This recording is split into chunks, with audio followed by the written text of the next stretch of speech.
You know, we all think of our homes as our personal sanctuaries, right? Our safe spaces. But what if they're hiding invisible risks? When it comes to stopping the spread of infection, some of our most common household habits can actually backfire. So in this explainer, we're going to break down a simple playbook to help you control your environment and make it a genuinely safe space for everyone. So I've got a question for you. Is your home really as safe as you think it is from threats you can't even see? And look, this isn't about being paranoid. It's just about being smart and knowing where the real dangers might be hiding, often in plain sight. So, first things first, let's talk about what we can call the invisible battlefield. I know, it sounds dramatic, but it's a great way to think about it. This isn't about being scared, it's about being aware of the everyday spots where germs just love to hang out. I mean, just think about it for a second. Doorknobs, the TV remote, your phone. We touch these things all day long without even thinking about it. But then you add in things like reused towels, stuffy rooms with no airflow, and cluttered surfaces. Well, you've basically created a perfect breeding ground for germs. These everyday items are the hotspots we really need to focus on. Okay, so that might sound like a lot, but here's the good news. Tackling this doesn't have to be complicated at all. There's a really simple strategy, and it's built on 4 fundamental rules. Think of it as your core playbook for winning on that invisible battlefield and creating a space that's truly cleaner and safer. All right, rule number 1, clean to dirty. The logic here is so simple, but it's incredibly powerful. You always start with the cleanest surfaces and then move toward the dirtiest ones. Because if you do it the other way around, you're basically just taking germs from the dirtiest spot and giving them a grand tour of your house. Here's a super simple example. Your kitchen counters, right? They're way less contaminated than, say, your bathroom. So by cleaning the kitchen first, you avoid dragging all those bathroom germs into the area where you prepare your food. See? That simple sequence makes a huge difference. Okay, next up is rule number 2, high to low. This one is all about working with gravity, not against it. It's genius, really. When you clean something up high, dust and little particles naturally fall down. If you've already cleaned the lower surfaces, well, you've just made more work for yourself. I mean, you wouldn't mop the entire floor and then decide to dust the ceiling fan, would you? Of course not. It's the exact same idea here. You dust the top of that bookshelf first, let all the particles settle down on the coffee table below, and then you wipe the table. High to low. It's so simple and effective, and it saves you from cleaning the same spot twice. And that brings us to rule number 3, dry to wet. The whole idea here is to get rid of all the loose debris first. If you jump straight in with a wet cleaner or a disinfecting wipe, you're just making a kind of muddy paste that you end up smearing everywhere. So you always want to start with dry methods like dusting or sweeping. So, picture a dusty table. You grab a dry cloth first, get all that loose stuff off.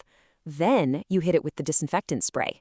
This way, the disinfectant can actually get to the surface to do its job, instead of just getting stuck in all that dirt. And finally, our 4th rule, and this one is so important.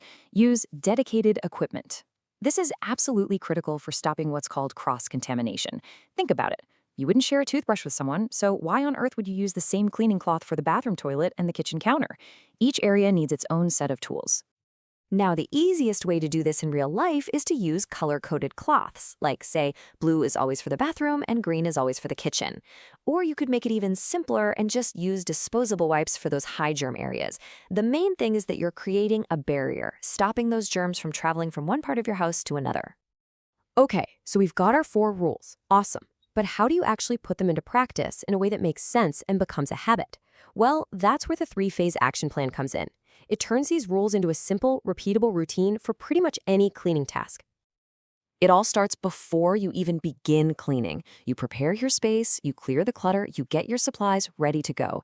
Then, during the task, your job is to maintain control. That means keeping your clean and dirty items separate. And finally, after you're all done, you reset the environment. You clean your tools, get rid of any waste, and, of course, wash your hands.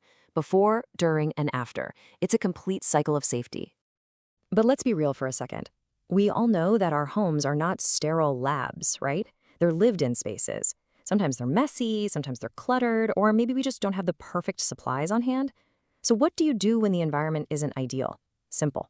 You adapt. I mean, we can all picture that ideal space. Totally clean, organized, well-ventilated, fully stocked with supplies. But the reality? Well, it's often more like cluttered surfaces, maybe a cat that has decided to sit on the kitchen counter, and you can't find the disinfectant wipes anywhere. This is totally normal, and there are smart ways to handle it. So, what do you do? How do you handle these real-world challenges? Well, if space is tight, you can create a temporary clean zone just by laying a clean towel on a table. Pet in the way? It's perfectly okay to politely ask for them to be moved for a little while. Supplies running low? Think ahead and bring a small personal kit with you. See, the goal isn't about achieving some impossible level of perfection. It's all about smart, creative problem solving. And that actually brings us to a really crucial final point. Environmental safety isn't a solo mission. It doesn't matter if you're a family member, a friend, or a professional caregiver, creating a safe home environment is a team sport. Collaboration is absolutely key. So how do you build this safety alliance? Well, it really all comes down to communication. Educate people on why you're cleaning a certain way. Empower them to pitch in and help maintain those clean areas. And if you notice any ongoing hazards, document them, report them. When everyone is on the same page and working together, the entire home becomes so much safer for everyone.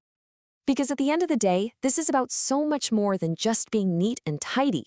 It's a fundamental practice that protects everybody in that space. It all comes down to this core idea. A well-controlled environment supports the safety of both clients and care providers. So, I want to leave you with one final question to think about. After everything we've talked about, what's one small change you can make starting today to create a safer home? Maybe it's finally adopting that color-coded cloth system, or maybe it's just committing to cleaning from high to low. Whatever it is, that one small step, that's where a truly safer home begins.